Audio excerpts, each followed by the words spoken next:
বিএনপির ৭২-এর সংবিধান নিয়ে যে পজিশন এক্স্যাক্টলি আওয়ামী লীগের পজিশন, এবং আমরা দুই দলের এই পজিশনকে মনে করছি তারা ২৪-এর বিপক্ষে দাঁড়াচ্ছে, ২৪-এর গণ অভ্যুত্থানের বিপক্ষে দাঁড়াচ্ছে, আমাদের মুক্তির লড়াইয়ের বিপক্ষে দাঁড়াচ্ছে। অতএব সেই জায়গাতে আমরা বোধ করছি যে আমাদের যে সংবিধান আছে এই সংবিধানটা আমার জনগণের যে আকাঙ্ক্ষার জায়গা আছে এই আকাঙ্ক্ষাকে রিফ্লেক্ট করতে পারছে না। ৭২ সালে তো নির্বাচন হয় নাই, তাহলে ৭০ সালে যারা পাকিস্তানের এমপি হইতে চাইছিল তাদেরকে দিয়ে আপনি বাংলাদেশ নামক নতুন স্বাধীন রাষ্ট্রের সংবিধান বানালেন, তাদের কি সে এখতিয়ার ছিল? এই সংবিধানটা কখনো গণভোটে দেওয়া হয়েছে? পৃথিবীতে নতুন সংবিধান করলে রেফারেন্ডাম দিতে হয়। আপনি ৭৩-এর নির্বাচনে ম্যান্ডেট নিয়েছেন জনগণের কাছ থেকে প্যারালালি, যে এই সংবিধানটা আমরা পাশ করাচ্ছি, জনগণের কাছ থেকে ম্যান্ডেট নিচ্ছি, সেটা তো করানো হয়নি। তাহলে এই কাঠামোগতভাবে সাবস্ট্যান্সে এই সংবিধানটা খুবই একটা অকার্যকর ব্যাডলি ড্রাফটেড কনস্টিটিউশন। এরপরে দেখবেন কনস্টিটিউশন পড়লে মনে হবে যে আইনের বই। দেখবেন যে এখানে লেখা আছে যে প্রধান বিচারপতি কিভাবে অ্যাপয়েন্টেড হবে, অ্যাটর্নি জেনারেল কিভাবে অ্যাপয়েন্টেড হবে, সংসদ কিভাবে হবে, বিচার বিভাগ কিভাবে চলবে, আইন বিভাগ কিভাবে গঠিত হবে, এইভাবে অ্যাকাউন্ট্যান্ট জেনারেল প্রধান হিসাবরক্ষক কিভাবে হবে।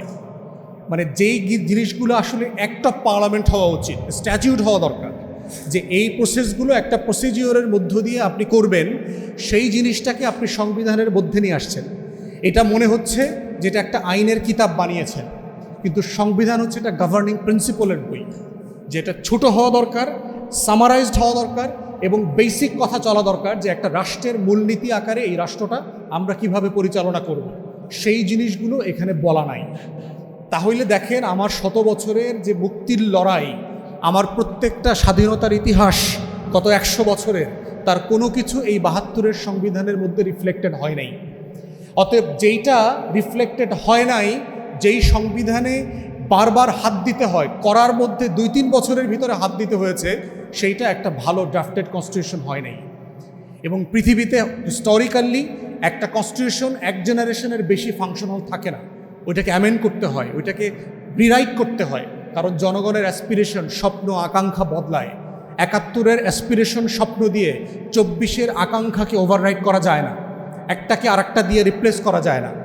এই জন্যই আমরা বারবার কেন বলেছি যে ৭১ যেই আকাঙ্ক্ষার কথা বলেছিল সেই আকাঙ্ক্ষার এক্সটেনশন হচ্ছে ২৪, এটা মুখোমুখি বাস্তবতা না। ৪৭-এর যে আকাঙ্ক্ষা ছিল সেটার এক্সটেনশন হচ্ছে ৭১, এবং ২৪-এর আকাঙ্ক্ষারও এক্সটেনশন আগামী দিনগুলোতে আমরা দেখব, কারণ এইটা একটা জেনারেশনাল ফাইট। একটা রাষ্ট্রের, একটা জনগোষ্ঠীর, একটা জাতির জাতি হয়ে ওঠার লড়াই কোনো দিন এক জেনারেশনে শেষ হয়ে যায় না, লড়াইতে কোনো দিন দাঁড়ি পড়ে না, এটা একটা কমা, চলছে, চলবে।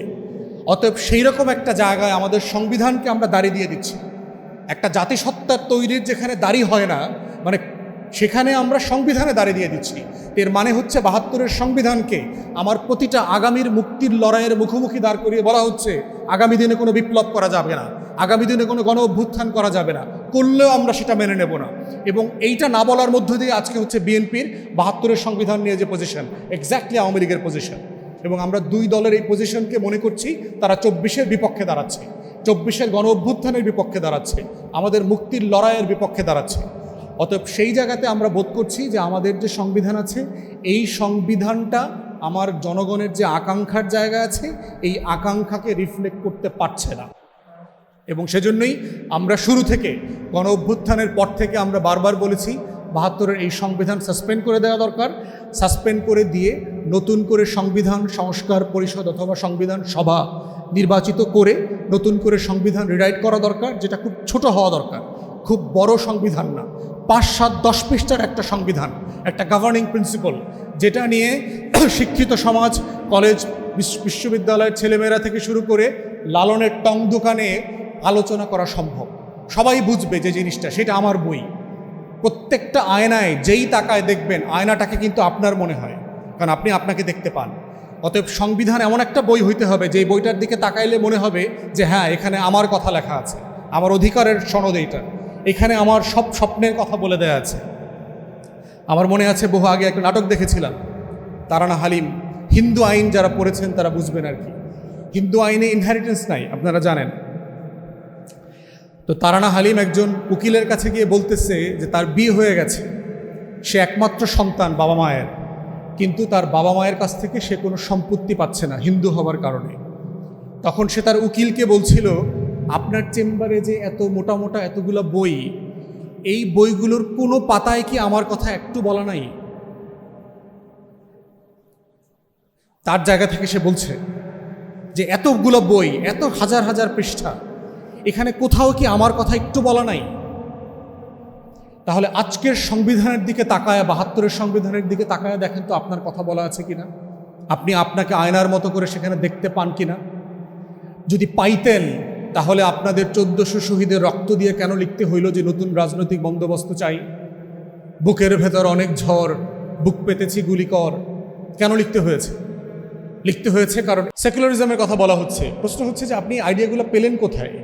আমাদের স্বাধীনতার ঘোষণাপত্রে বলা ছিল যে বাংলাদেশ রাষ্ট্র, যেটা রিপাবলিক আমরা প্রস্তাব করছি, সেইটা তিনটা মূলনীতির ভিত্তিতে পরিচালিত হবে। সেই রাষ্ট্রটা সাম্য, মানবিক মর্যাদা, সামাজিক সুবিচারের কথা বলা আছে ঘোষণাপত্রে। এই 4টা মূলনীতি আপনি কোথায় পাইলেন? এইটার ম্যান্ডেট নিলেন কোত্থেকে যে রাষ্ট্র পরিচালনার জন্য এই 4টা মূলনীতি? আপনি 69-এর গণ অভ্যুত্থানে নিয়েছিলেন, 66-র 6 দফা কর্মসূচিতে বলা ছিল, 70-এর নির্বাচনে বলা ছিল, আওয়ামী লীগের গঠনতন্ত্রে বলা ছিল, 71-এর ঘোষণাপত্রে লেখা ছিল। তাহলে আপনি 4টা মূলনীতি চাপিয়ে দিলেন কিসের ভিত্তিতে আমাদের উপরে? এটার ম্যান্ডেট কোথায়? তাহলে এই যে একের পর এক আপনি আমার স্বপ্ন, অ্যাসপিরেশনের বিপক্ষে দাঁড়িয়ে একটা কিতাব রচনা করলেন, বলছেন এটাই হচ্ছে সবচেয়ে সফল, মহান এবং পবিত্র একটা জিনিস যেখানে হাত দেওয়া যাবে না। এবং এই সংবিধান দিয়ে কি করলেন? আপনি বাংলাদেশে প্রথম গৃহযুদ্ধ লাগাই দিলেন, পাহাড়ে অশান্তি, সশস্ত্র সংগ্রাম শুরু হইল ৭২-এর সংবিধান দিয়ে। ৭২-এর সংবিধানটা কারা করেছে? যারা 70-এ পাকিস্তান রাষ্ট্রের এমপি হইতে চাইছিল। গণপরিষদ সদস্য কারা ছিল? সেকুলারিজমের কথা বলা হচ্ছে। প্রশ্ন হচ্ছে যে আপনি আইডিয়াগুলো পেলেন কোথায়? আমাদের স্বাধীনতার ঘোষণাপত্রে বলা ছিল যে বাংলাদেশ রাষ্ট্র, যেটা রিপাবলিক আমরা প্রস্তাব করছি, সেইটা তিনটা মূলনীতির ভিত্তিতে পরিচালিত হবে। সেই রাষ্ট্রটা সাম্য, মানবিক মর্যাদা, সামাজিক সুবিচারের কথা বলা আছে ঘোষণাপত্রে। এই 4টা মূলনীতি আপনি কোথায় পাইলেন? এইটার ম্যান্ডেট নিলেন কোত্থেকে যে রাষ্ট্র পরিচালনার জন্য এই 4টা মূলনীতি? আপনি 69-এর গণ অভ্যুত্থানে নিয়েছিলেন, 66-র 6 দফা কর্মসূচিতে বলা ছিল, 70-এর নির্বাচনে বলা ছিল, আওয়ামী লীগের গঠনতন্ত্রে বলা ছিল, 71-এর ঘোষণাপত্রে লেখা ছিল। তাহলে আপনি 4টা মূলনীতি চাপিয়ে দিলেন কিসের ভিত্তিতে আমাদের উপরে? এটার ম্যান্ডেট কোথায়?